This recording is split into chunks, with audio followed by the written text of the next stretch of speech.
New technology is being launched to combat car theft. Business Against Crime South Africa, the SAPS, the Department of Transport, the SABC and the Vehicle Security Association of South Africa have entered into a partnership to promote the use of Microdot technology in commercial cars in South Africa. This tackles the stolen vehicle and car parts market by allowing for parts to be traced under extreme circumstances.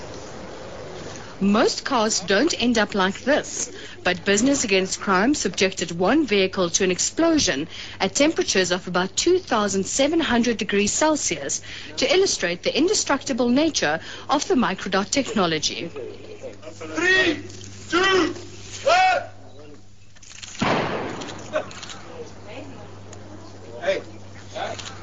About 80,000 vehicles and motorcycles are stolen in South Africa every year, with 15,000 more vehicles being hijacked.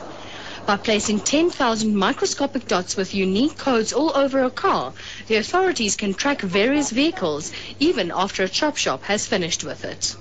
12,000 vehicles are annually recovered, and those vehicles are not identified, so they are either compacted by police or destroyed. It's actually a direct loss to the original owners and to the insurance companies. It's not by coincidence that this looks like a war zone. While thousands of South Africans fear car hijackings and their vehicles being stolen, this coalition has declared war on commercial vehicle theft. Kroonstad Military Base, SABC News, Kroonstad. There's an alarming decline in breeding colonies of African penguins. A report just released by a group of scientists says in 4 years there's been a 66% drop in the population on St. Croix Island in Algoa Bay. Scientists are applying their minds to what may be one of the biggest environmental disasters in Algoa Bay and the Western Cape in recent years. Their research shows in 2004 the penguin population on St. Croix Island was 60,000. By the beginning of this year, it had dropped drastically to just 20,000. The main factor is probably a lack of food. So the penguins are eating sardines and anchovies, and those fish are also targeted by the person fisheries. Government stepped in to try and increase the vulnerable bird's food source.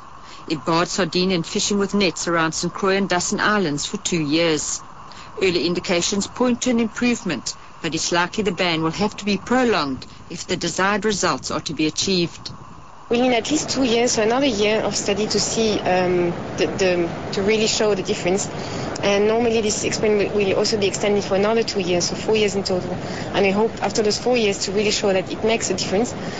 Last year there were only 26,000 pairs of African penguins left in southern Africa.